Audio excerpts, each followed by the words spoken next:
Welcome everyone. In this video, I'm going to talk about the Holy Priest changes going into Shadowlands and why I believe these changes made us more powerful in dungeons. I know a lot of you out there really enjoy the playstyle of Holy compared to Discipline, so I wanted to test everything out for you and give you my honest opinion, and I have to admit, I'm having a lot of fun with the redesigned toolkit. I had a chance to test everything out in pre-patch and on the beta, and I think Holy will be stronger and more versatile in Shadowlands than it was in BFA, especially at the start of the expansion. When a new expansion launches, the first season of Mythic Plus is usually a slower and more methodical experience, limited by heavy tank damage and low healer throughput. As the expansion progresses, we all get stronger and the healer's ability to reactively top their teammates off gets better. This is because our healing per second scales faster than our health pools.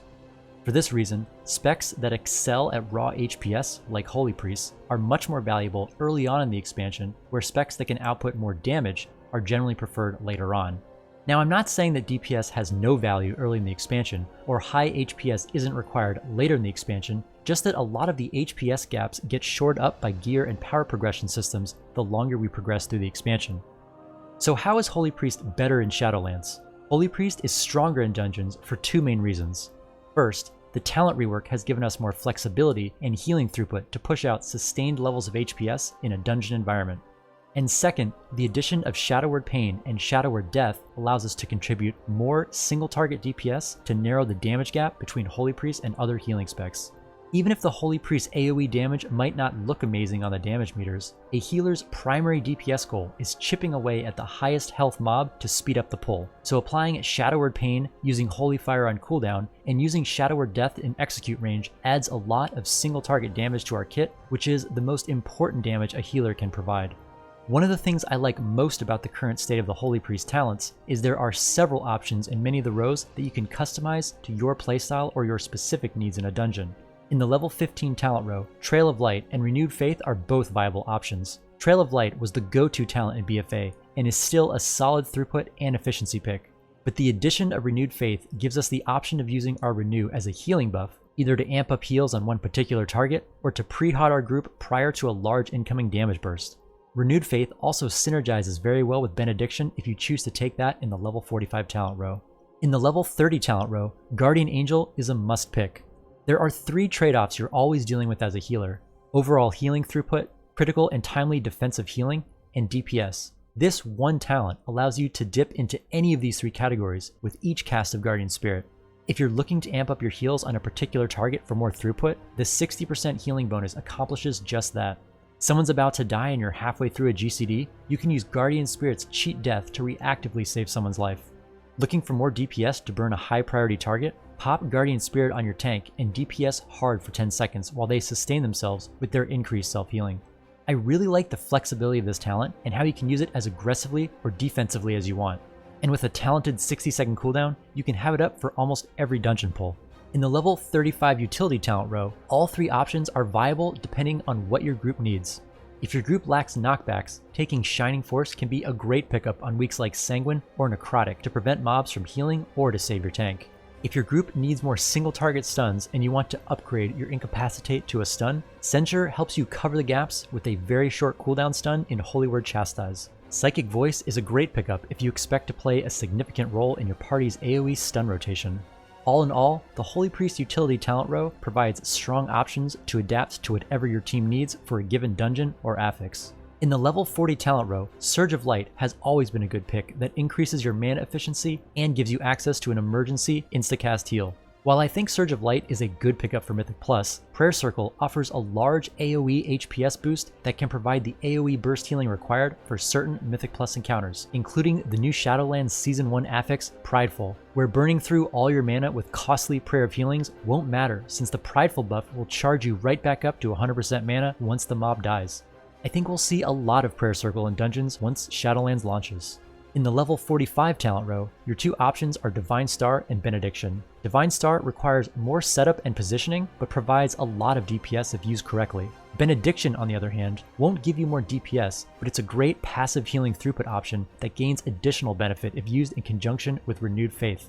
Finally, in the level 50 talent row, Apotheosis is the most competitive choice. It's a tremendously strong 2-minute cooldown that pumps HPS while also reducing the mana cost of all your Holy Words. New to Shadowlands is the additional benefit of resetting all your holy words when cast, so it's in your best interest to use your most potent holy words right before using Apotheosis. Shadowlands is right around the corner, so I won't go into too much detail on essences and Azerite, but for your major essence, I'd go with Crucible of Flame as the aggressive DPS choice, and fall back to Lucid Dreams or Vitality Conduit if a more defensive build is necessary.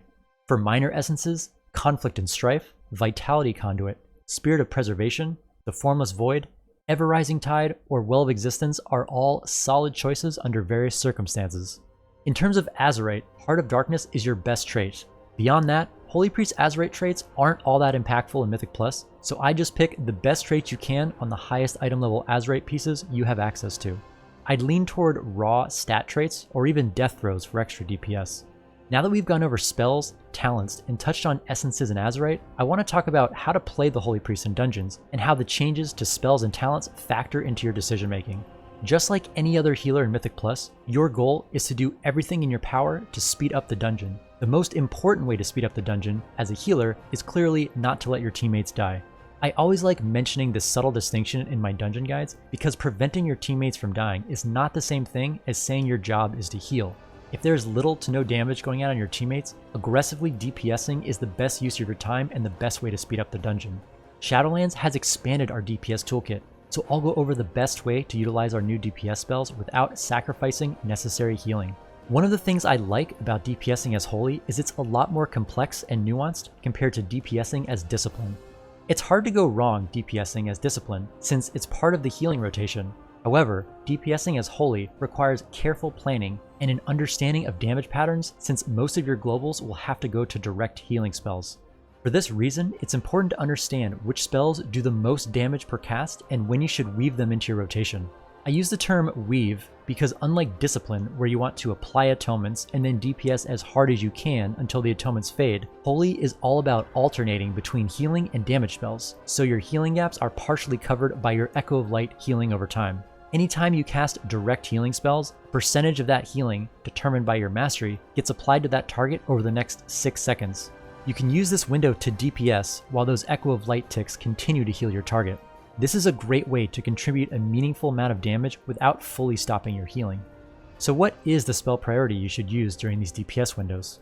First of all, if you're talented into Divine Star, this is the highest DPS you can do on 3 or more targets, assuming it hits those targets both ways. Divine Star also has the added benefit of healing your group, so it's not a full healing loss to use it. After Divine Star, the next highest damage spell is Holy Fire.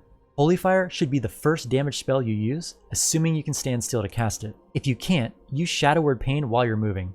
In an ideal world, you want to keep Holy Fire on cooldown because of how hard it hits and its mana efficiency, but since it doesn't heal, only use it if health pools are in a good spot and you can afford the global. It's also a good spell to cast on pull if you're utilizing Fade, so your Holy Fire lands right as your tank is engaging the mob. Your next priority after Holy Fire is Shadow Word Pain, which is a welcome addition to the Holy Kit in Shadowlands. At a minimum, you should aim to maintain 100% uptime on the highest health mob in any given pull. If you can spare more globals to dot additional targets, that's great, but as long as you're maintaining uptime on the highest health mob, you're in good shape. If you're feeling aggressive, you can pop Guardian Spirit on your tank and let them self-heal while you apply more dots. Shadow Word Death is a very large amount of damage for one global if used on targets below 20% health. I wouldn't use this outside of execute range, but sparing one global to snipe targets below 20% health will add a meaningful amount of high priority damage to the pull. Focus on making sure you have Shadow Word Death up for the last mob in the pack, since that's the most impactful mob to speed up. Now that I've exhaustively covered your DPS rotation, it might be a good idea to address how to heal, since after all, you are a healer. Dungeon healing is significantly different compared to raid healing, especially for a Holy Priest. In a raid environment, you're part of a healing team with the overall goal of providing a high amount of sustained throughput, spot healing raid members in need, and rotating through raid cooldowns efficiently. Healers can play to their strengths in raid and largely ignore some of their weaknesses, since there's usually another healer whose strengths complement your weaknesses. However, in dungeons, you're the only healer, so you have to cover all the responsibilities, including those that might not be your spec's natural strength. Let's go over some of the differences between Raid and Mythic Plus. In Raid, it's incredibly important to keep your Holy Words on cooldown, both for mana efficiency as well as to get Holy Word Salvation off cooldown. However, in dungeons, we care less about mana efficiency and don't even run Holy Word Salvation. Fights are shorter in dungeons, so while you shouldn't ever neglect mana efficiency, you can usually afford to be more aggressive with your less efficient spells to stay ahead of the damage curve. I'm much more likely to hold on to a Holy Word if I know I'll need it in the near future. For example, if I know a boss is going to cast a hard-hitting ability on a random party member in 10 seconds, I'll hold on to my Holy Word Serenity so I can instantly top that player off once that cast goes through.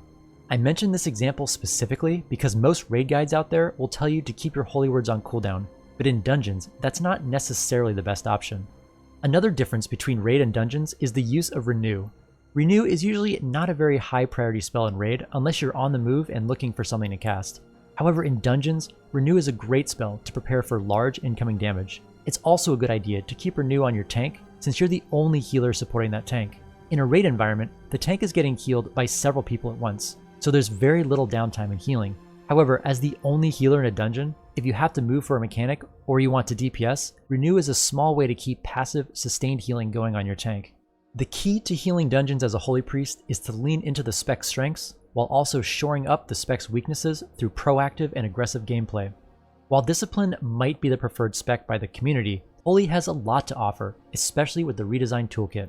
Keep Prayer of Mending on cooldown, preemptively renew targets before they receive sustained damage, and fill in your healing gaps with as many damage spells as you can afford. The new Holy Priest talents and spells make it a much more engaging spec to play in Mythic Plus, and I believe it will be a lot stronger than people think moving into Shadowlands. If you're interested in my guide on raiding as a Holy Priest, with all the new Shadowlands spells, check out my guide which should be popping up at the top right of your screen now. I go over the mana efficiencies of all our spells to include all the new spells and redesigned values. If you enjoyed this video, consider subscribing so you don't miss any of my upcoming Priest videos. If you have any questions, don't hesitate to ask in the comments section below or catch me while I'm streaming. As always, thanks for watching, and I'll see you next time.